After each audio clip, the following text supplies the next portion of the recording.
already, baby, 'cause I'm ready. Come over. I like the way we go back and forth. I think it's time we go back and forth. What you doing? Are you coming over? Slowly, I can feel your heartbeat. Rock the boat and work the middle. Show and taste, yeah, taste the middle. Throw it down, pick it up, drink it up. Like I'm sharing Kool-Aid and it's all over. It ain't over. Depending on how you do it, I let you breathe in. Grab my leg, hold my hand. I don't care. Give me passion. Wanna feel compassion. Kiss me there, lick me here. You lay down, I'll go first. Give me passion. Show me your compassion.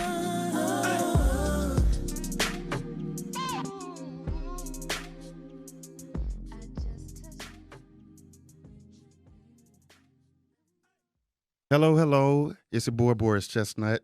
Welcome back to the Compassion page, to the Compassion Hour. And we're all about compassion, love, and education, all that and then some more. Thank you for coming back. It's been a minute since we've been back on the mic, since we've been here. Yes. And I'm glad we're getting right back into things. You know, COVID just really just threw a whole monkey wrench into our situation. Okay. And so I really am excited about our guest today. I am so eager to talk to her, so eager to hear what she has to say about who she is, what she has to offer the world, which, let me tell you, she has so much to offer. And so we'll get into that. We'll have a little game, and then we'll get into a little bit of conversation. We'll cut it short for the day. And I have to apologize for us being late. But what we're going to do is we're going to make it happen. We're going to make it popping, and we're going to make this work. That's right. So now that we're all here, and we're back again, let's go ahead and start off and hit it up with the introductions. And ladies, if you want to go ahead and put yourself out there. And then I want to introduce our guest right after that. Hey, who's starting? You go, beautiful lady. Okay, my darling. Well, hey, hello, hi everyone. This is Miss Jo Love. I guess I'm here from Dallas. Dang, I haven't done this in a minute. Shit. I forgot how I'm supposed to start off. Man. Wait, okay. So I'm Jo. I'm from Dallas. Any fun facts about me? Like, what are we doing? Fun facts? What is it? What are your pronouns? What are you into? What's going on? What do you want to let the world know about you today? My pronouns. Well, I'm she, Mhm. her, Mhm. right? Okay. What else? What else do I want the world to know? I told myself I'm not gonna be I'm gonna be open, but some things I'm gonna have to filter out. Y'all gonna have to pay me on OnlyFans to know the real shit. Hey. But You know your worth. I love it. I mean, I do have a podcast too. I haven't done it in a while though. Need to get back into it. Off the record. It's been a minute. We'll see you again soon. And yeah, 2020 has been one hell of a year. It's been a roller coaster ride for Okay. everybody. No matter what you pull in your pocket, who you know, what kind of resources. It's been a challenge for everybody, y'all. Absolutely. Well, I am CJ. And let's see, what about me? I am originally from Tennessee. Kind of new to Dallas. Well, not new, but I'm a Dallas transplant, and I'm just here to have fun. Like, that's just what I'm doing, to have fun and expand my mindset, get some good info, and share what I know. That's what's up. And you just have also, the both of you have so much to offer, and I'm just thankful that you're here on this podcast with me for the long haul. And my name is Boris Chestnut. I do dabble in the sexual health community with education, with fun, with resources, providing sex therapy. And, you know, this is my way of injecting myself into the community without, you know, knowing what I do with my 9 to 5, my day to day. And so compassion is one of those things where we have parties, we have the education moments, but it's all fun. I don't think you can have education without fun. And so I want to make sure that we keep that component of it. But this is not about me anymore. This is about compassion. But right now, this is about our guest, who is a 3-time award-winning adult film actress. In 2016, her company, Royal Fetish Films, won Best Fetish Feature-Length Film for Orally Yours. In 2017, the company won Best Fetish Film for Collared. In the Shadows by Tyomi Morgan. In 2018, this is the third time around. They're trying to do a hat trick. They did a hat trick. Okay. In 2018, She's so pretty. she is. She's very She's so beautiful. cute. In 2018, Royal Fetish Films won favorite short film for Sacred Sex. And so our guest today she passionately does her thing in the sexual health industry through sex ed workshops, intimacy classes, fantasy flight parties, which I want to know a little bit about, and providing psychotherapy as a licensed clinician. And as a licensed clinician, she is a fellow clinician. Well, she is the same kind of clinician as I am. So that's one of the things I love actually about her. There's so many parallels and things I can relate to her and things I'm jealous about. I want to have that kind of life too. She's just so awesome. But please, if you can welcome the beautiful, the lovely Mrs. Jet Setting Jasmine. Hand clap, hand clap. I am over here blushing. Warm welcome. Wow. Thank you. Thanks for having me. Thank you for joining us. Yes. Absolutely. What you mean jealous? What you mean jealous? Man, listen, you are doing your thing. Look, I had this conversation with friends not too long ago. I was like, I grew up, I wish I could be an adult entertainer. I wish I could just do that and that would be great. But You got a great voice. Do some on phone sex. yes. And see, and it's not always just about, being in front of the camera. You're right. You can do the phone sex thing. And so I saw an article the other day. This lady she's like earning like $258,000 a year off of phone sex. I'm just like, Damn. wow. What's her line? Definitely not ideal. Let me call her real quick. What are you saying? Yeah. Yes. So I'm definitely going to check into that. But Jasmine, what are your pronouns and how should we call you? What should we call you? Oh, she, her is fine. Mm-hmm. Okay. And you can call me Jasmine. That's fine. Mm-hmm. Beautiful. So we want to do a little game of, we want to just lighten the mood a little bit more and do a game of Never Have I Ever. Is that okay with you? Absolutely. Love a good game. So I don't know what you drink, but we have some vodka here, a little orange juice to kind of tame it down a little bit. And Okay. And if you have water, that's fine. I ain't gonna tell nobody. I do. I have another speaking engagement after this. Yeah. I want to be responsible. So I love it. I love I'm not trying to show up drunk. I got water. Yeah. Let's do it. Take your shots. And hey, water, let's cool. Let's get it. So who wants to start off with Never Have I Ever? So Never Have I Ever, you hold up. We're gonna hold up like just 3 fingers. We'll 2, right? Because we want to keep it short. So you say a situation, and if you can relate to that, if you what is it? If you haven't done it, If you have done it, you take a drink. if you have done it, you take a drink and give us a little bit about what it was. Yeah. And then we're gonna move on Yeah. to the next person. Okay. For real. All right. So I hope you got some good Never Have I Ever. You know what? Let's just do one finger because I want to get into some questions with Jasmine. Okay, yeah. Okay. All right, let's just do one finger. Maximize our time here with So her. yeah. So let's go. I'll go first. Yeah, that sounds like a great idea. Perfect. I need to think. I need to ponder. So never have I ever been caught masturbating by my partner. Okay, I'm drinking. And so that's what it is. And so if you have, boom, you got to take the drink. Give us a Oh, short if you story. have. Let me think. I have. That's what I'm trying to think. Have I? It's usually after. Yeah. Usually after you putting the toy away, like, oh yeah. So Jasmine, tell us what happened. Is that okay with you? Oh yeah, sure. So I've been thinking like this is recent, like during quarantine, right? Yes. And so I'm quarantined with my family, and King goes to bed later than I do, right? So sometimes I'm like, okay, babe, I'm so tired, I'm gonna go lay down, and I go lay down, and I really have in my mind like I'm gonna masturbate, then fall asleep. And So I'm thinking I have been getting this off for like a couple of days in a row, and it really doesn't matter. It's just I'm not like sharing it with him, right? Right. But then later he tells me like, I can hear your toy in the living room. Damn. I'm I like, the love fucking it. thing is called the whisperer. What do you mean?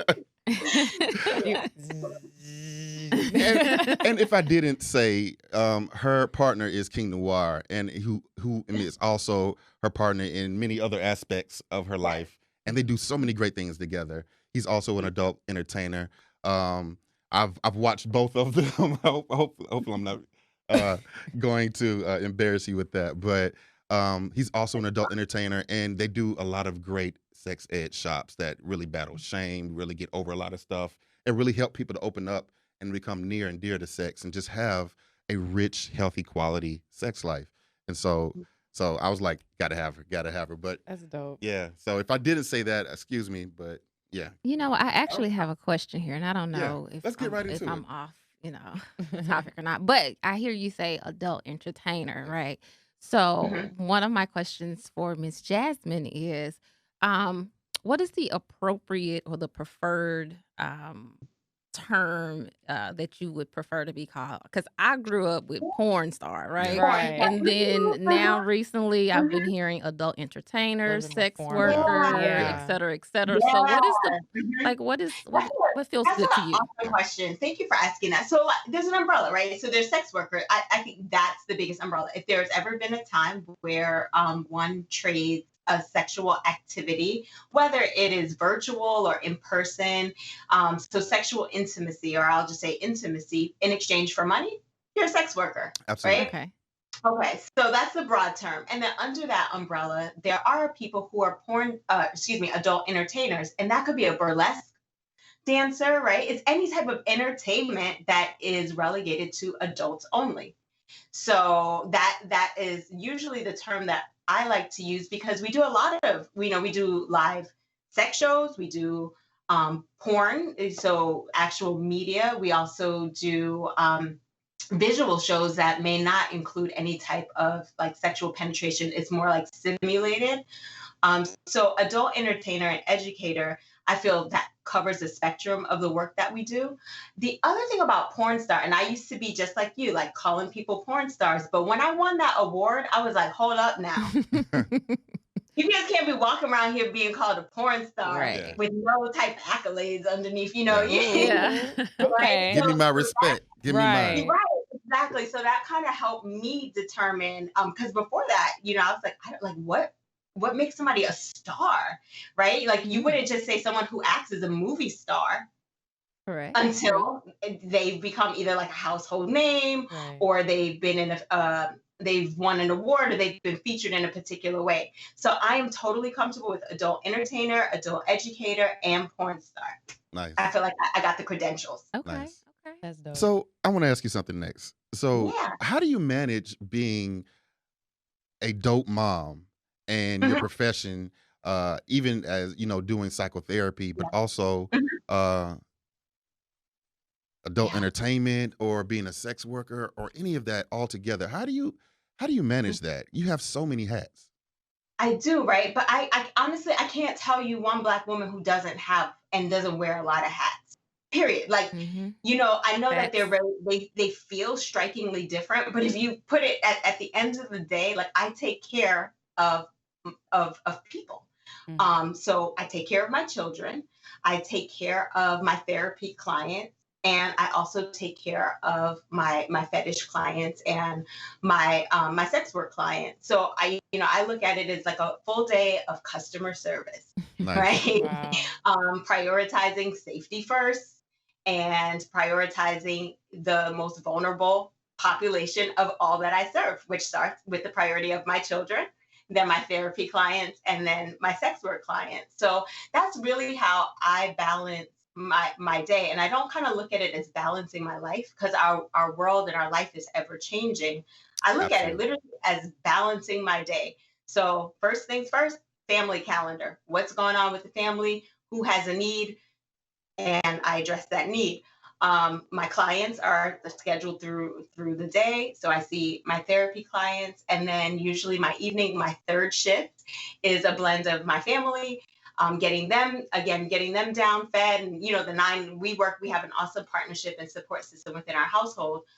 Getting that all taken care of, and then King and I meet most evenings to handle our sex work business. The other cool Beautiful. thing is that as you mentioned, my partner King and we own our businesses together, with an exception of the therapy practices mine, and his music is his lane. And of course we support one another in those areas, but we don't own those businesses together. Yeah. And then we have our children. So we're doing a lot of tag teaming, making sure that everyone's needs are being met, as well as making sure our business needs are being met. We have an awesome team, which we just shared, like how amazing our team is, because it appears people ask this question all the time, like how do you balance it? Yeah. How do you do these like strikingly different tasks, all day, every day? And we really have a strong behind the scenes team that keeps our schedule in order, handles some of our communication, and are always looking out for like opportunities that are well suited for our brand. Beautiful. Wow, that's amazing. Beautiful. I wanted to, can I just add like one small little thing to that? Sure. I wanted to like give people a way of normalizing the life of a sex worker, and normalizing the fact that you can be, like you said, like a dope mom. You could have a booming therapy practice, or whatever type of like vanilla straight lace practice, as well as like this world in the sex industry. I think about it like if a person was, I don't know, let's say was a barista at a coffee shop, and they also did the 3 to 11 shift as a nurse. When that person is making coffee, like we don't think about like, oh my God, I can't believe that they're going to be a nurse at 3 o'clock after this, right? Right. We look at it like, dang, like they got like two hustles, or I wonder which of those two jobs they like the most, maybe. But when it comes to sex work, like there's this kind of like, you can't possibly be in this world, because I think the stereotype is that the world is so seedy and it's so dark, and we must be like drinking, drugging, Yeah. and like having sex 24/7. Yeah. And quite honestly, on the call that we're on right now, y'all the ones over there drinking. I'm over here. So true. So You're true. being wholesome. Yes. I'm actually glad that you said that, because I think all of us here at the table are professionals, in other areas by Right. In our day, own right. in our own area. And I'm actually a nurse. It's funny that you use that analogy. And I was struggling with trying to reconcile the two, because I also have this passion for sort of sexual education, and I actually do it as a part of my nursing job.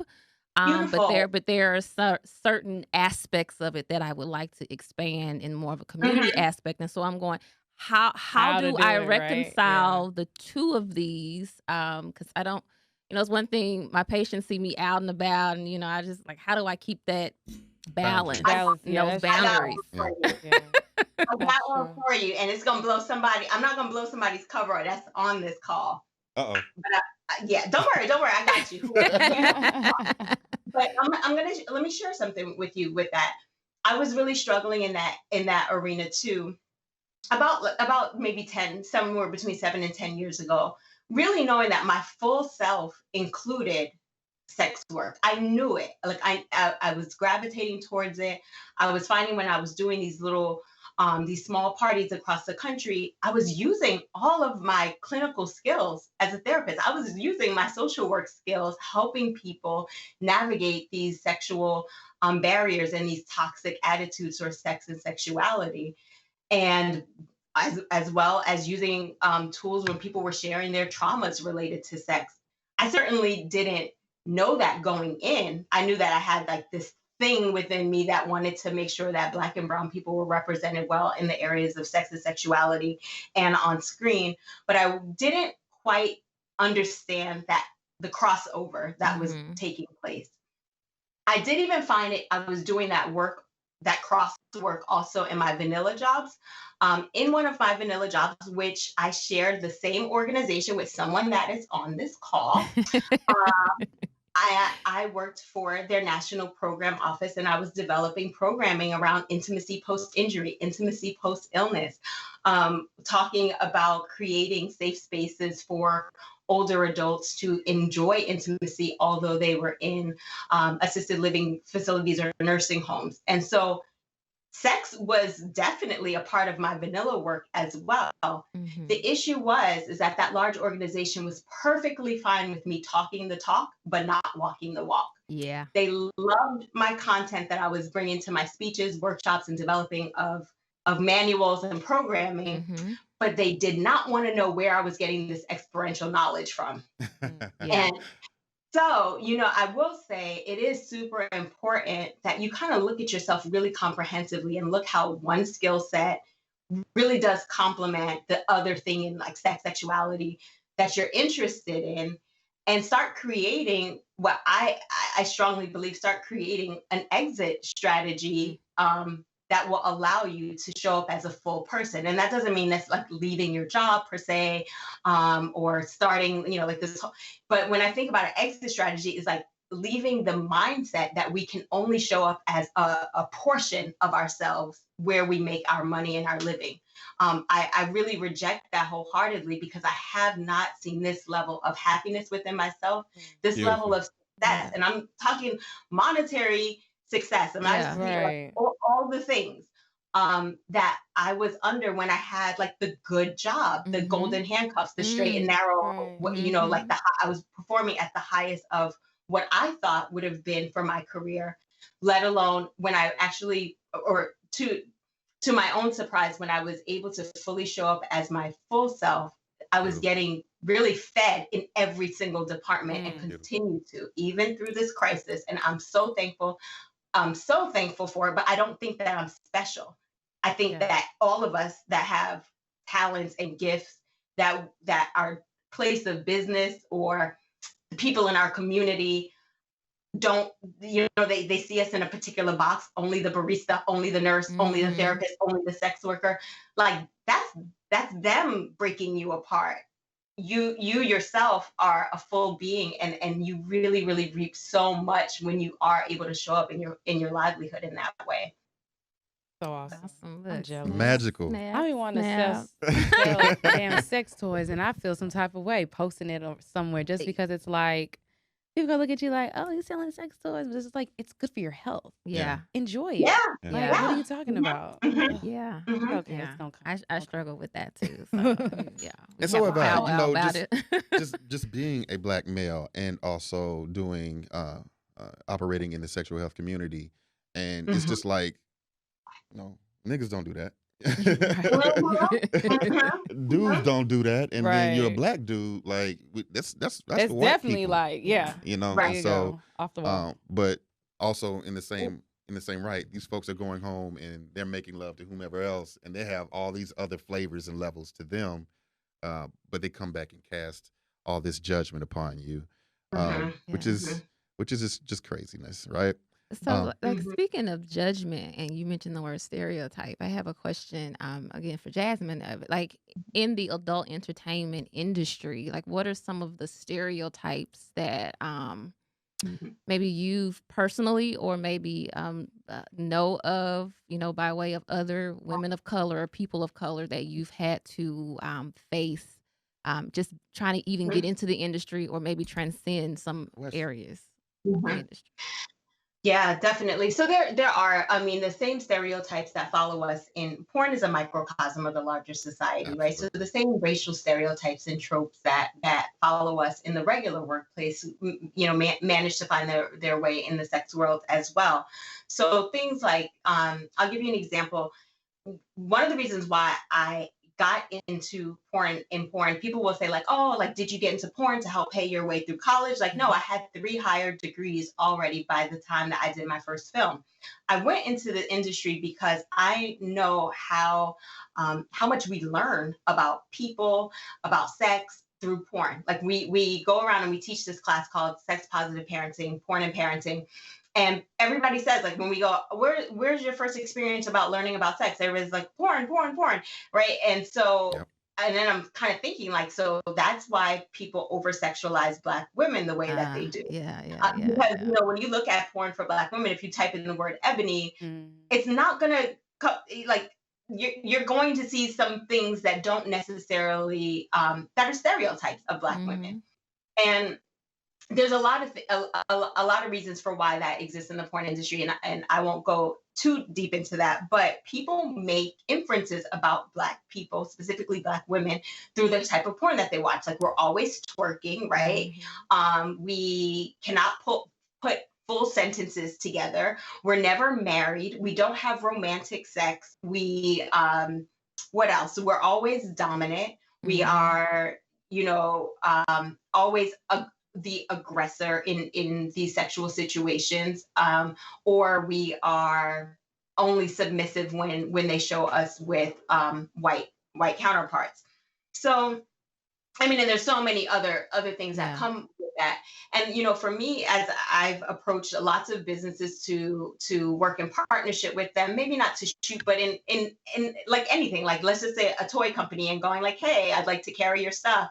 The way that they will treat me, first off that, at just the term like porn star, adult entertainer, is like, I can't read a contract, or I don't have a schedule. This idea like, oh, you could just hit me up and try to jump on a call at midnight. Like, again, no. There's a lot of very disrespectful communications and business practices that take place in the porn industry, as well as from our fans. The way that people who, the way the outside world feels that they can treat people because they're sex workers. And I really enjoy challenging those stereotypes, because, when people realize, like, oh, like, you can string a whole sentence together, their treatment is very different. And I like how you all were saying, everybody's got a second hustle. Well, that's also not different than lots of people in the rest of the world. So sometimes I challenge them with, would you speak to someone at your day job in this way? And, they kind of like take two steps back, like, oh, this bitch got a day job too. Or she notices There's that more this to her? is What? Right. And I right. have 3 degrees. So Right. there's definitely a lot of stigma that comes around. People ask me things like, oh, how can you be in porn and have children? And I don't, like, I don't know anyone else that brings their kids to work every single day. That would be weird in Right. any profession, right? Absolutely. Yeah. Or like, oh, are you worried that your children are going to be in porn also? Well, one, I'm not worried, because if they choose to, I'm already creating a pretty safe model of how to do it. Creating a lane for 'em. Right. But and then the other thing too is, like, how many of our kids really become who we are? We are out of that generation where our children take the job that you have, or take over the family store. This is not that. Yeah. We encourage our children to be who they want, as long as they are showing up as good representations of themselves and good representation of our people, whatever that is. So yeah, there's a lot of stigma and judgment, but I feel very privileged to be in a position where I can challenge those narratives. And I also, I'm not, wet behind the ears in any industry, and so I get to speak up on behalf of my younger colleagues who maybe are not quite sure of how business should be handled, because they don't have the breadth of experience that I've had. Right. So I love being an advocate in this space for other young performers as well. That's Okay. awesome. I'm looking at, where can I sign up? I know. We're a little bit. Get that OnlyFans popping. I got you. Okay. I will be calling you later, I sis. know. So we're Yeah. running out of time a little bit. So I want to at least get to one myth versus reality, Okay. or maybe two. Mhm, Yeah, And let's do so, it. mhm. and so, looking at myth versus reality, we're going to throw a situation out there, and then we're going to give a little bit about our own experience, maybe our little background, or what we know about this myth, or maybe a real situation, and educate the audience on why this is not that, or why this works in this level or in this environment. Okay, and so Yeah. for one, myth versus reality. Men don't usually have large penises. Myth versus reality. Is that fact? Is that a reality? Is that a myth?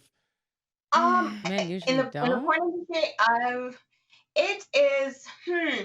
I think there is a variety of penises in porn. I think the issue is the labeling when it comes to black men specifically in porn. No matter what size their penis is, they're always labeled BBC, big black cock. Yeah. And all that is the figment of the colonizer's imagination, right? No matter how we present, they always see us as these big beasts that are trying to rape their pure white women. And Yeah. I'm just gonna put it out there. Yeah. Yeah. Ooh That wee. historically has been an issue. Ooh wee. Yep. Oh yeah, and it remains the same. So if you will, go take a look at like 10 different black porn stars, and if you put their dicks in order, they're probably the same average, 5 inches for an American man anyways, but it's just labeled different. So you start to have you start looking at it like, okay, this is big. Like, no, it's probably average. The other thing too, like to that I think is really important as well is white men in porn don't have that qualifier attached to their penises. So it is a huge it's a huge myth, no pun intended there, but it is a myth that all men in porn have to have a large penis because the men that are existing in the porn industry right now really have average sizes. Now, there definitely are always going to be, kind of like amazing athletes of porn, right? Like even that, let's talk about sports. Like in the NBA, there's only there's one Michael Jordan, right? So from time to time, we are going to see a real big black cock. The greatest of all time. Right, the greatest of all time. Exactly. There's definitely going to be these kind of anomalies to the standard because it is an industry in which you earn based on your ability to appear like a sex athlete, and there's also the other thing too, the myth, and I think a lot of men are going to feel a lot better about hearing this. When a lot of porn is shot from particular angles to exaggerate the length of the penis. So oftentimes you are not seeing full insertion for a reason. It is to create this fantasy of big, of having a big penis. Wow. So, Pay attention now. Wow. Ooh, we need more of this. Man. Can I interject before you do another let's myth get one more in okay. before she goes. Okay, I think we have time for 2 more. I'm ask good. her I'm a good. question. Yeah, go ahead. Okay, so my girlfriend, right? I was on the phone with her on the way here, and I told her, "Oh yeah, look up Jet Setting Jasmine," and I sent her to royalfetish.com, right? So she took her time. So she told me, "Okay, I'm gonna call you back. I gotta call my mom." Out of nowhere, she comes back like 3 minutes later. She was like, "Wait, is this who y'all finna go see?" I'm like, "Oh yeah, Jet Setting Jasmine, check her out, whatever." She was like, and I was like, I don't mean to like make it uncomfortable, whatever, but she was like, because I was like, your husband, right? I know her type. So I sent her your husband. She was like, girl, what the? Please get me an autograph. Send me her address. We have to get that for her. Real talk though, but quick question. She wanted to know though, like when it comes to like when y'all are doing y'all's different, I guess, scenes and stuff like that. Is there ever any jealousy at the end of the day when y'all are having sex with other people? Or how do you manage it? I know there is. How do you Right. She was like, I know there may be, but damn. That's a really, really good question. So no, when we're working, no, like, get that money. Damn. And we mostly shoot for our own company. So 9 times out of 10, if you're watching something on our film and I'm not in it, I was there. Okay. Or helped with the writing of it, or helping with the editing of it, or selecting the model for the shoot. So we have a lot of shared responsibilities, and it is work. I mean, we have a great time, and we're engaging obviously very closely with the person that we're working with. But we're not when you're on a porn shoot, you're not creating a relationship, right? And most of the times our jealousy is evolving around emotional connection. Yeah. At least for me. Yeah. So in that situation, if we are, and he's definitely a professional, there really wouldn't be room for an inappropriate interaction outside of what we plan for in that work environment. Now, jealousy does come up in our relationship because we are a polyamorous couple. He is a polyamorous man, and I'm more of a sexual opportunist. So if it looks good, it smells good, and it shakes just the right way, I might just, engage. I like that term, sexual opportunity. Now, hold, did you make that up? I love that. And I read that, and I was like, Yeah, tell me more. I've never heard of that before, but that sounds great. I like that. I have no idea if the term exists, but that it literally is verbatim the way that I, engage in my relationships with others. It's like it's an opportunity for me to explore having different kind of sex with a different kind of person. It's an opportunity. Kim, on the other hand, has the capacity to love multiple partners, and this is something that I've known from the very first day that I met him. And it really was a good match because I was already a mother of two, and I felt like, I have a large family. I felt like my intimate needs could be met by one individual, but perhaps not my sexual needs. So we were in agreement, like, I don't want to be emotionally responsible or physically responsible for meeting any partner's every single need. And then him, on the other hand, who has the capacity to meet multiple partners' needs. And so, we had this discussion of like what this would look like. There are definitely times when I get jealous. It's usually not because of the other person or fear of losing my relationship. It's because I don't have shit to do and he has a date. And I did not, I was, thinking the whole week like, oh, I'm gonna have free time. I'm gonna have free time while he's out. And then the time comes and I'm like, I'm bored. Yeah. I don't know what to do. What they eating? What they talking about? Your mind starts wondering, huh? Like, damn. Yeah. But let me point this out to you from the perspective of jealousy. When you think about it, we get jealous all the time. It's a human emotion, right? It's more, what do you do with that emotion? So, for example, when we got on the call, y'all taking shots. I'm over here drinking water. I feel jealous. I'm mad. I gotta go somewhere else and be all like on point. So this doesn't mean, I'm gonna bang the phone on y'all, or we can't be friends. It just means I'm having a moment where I feel left out, or I maybe feel insecure. And those are the times when I go to him and I'm like, I'm feeling jealous. I'd be so serious. I'd be like, I'm feeling very jealous. And he'll be like, is there any way that I can reassure you? Is there something that I can do to help support you? What he doesn't do is say, I'm not going to be me because you're having feelings within you.